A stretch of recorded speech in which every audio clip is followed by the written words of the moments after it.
The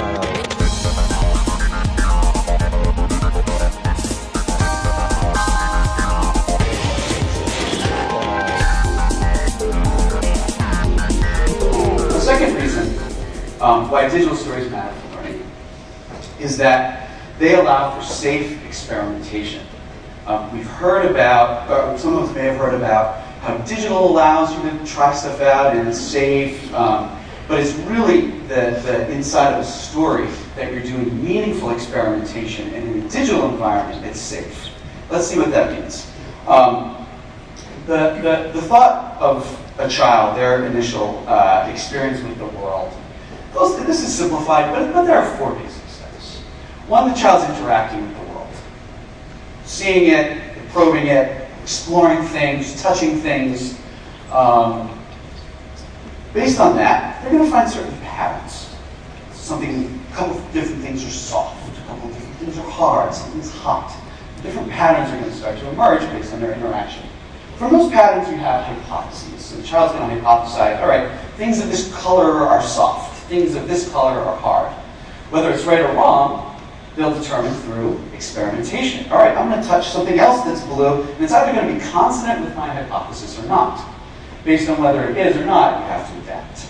So there are these four stages, and then that sort of loops around based on as you go around the world and start to touch things and stuff like that.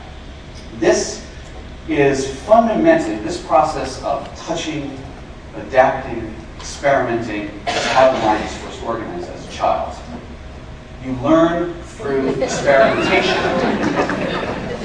However, sometimes experimentation can be dangerous. This kid, I don't know what happened to him.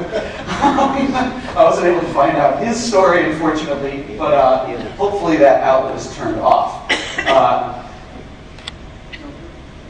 It can be dangerous in the home. It can also be dangerous in school. In this case, the danger is one of embarrassment. What we see here is perhaps the most devastating and deleterious moment for a student in school that can happen.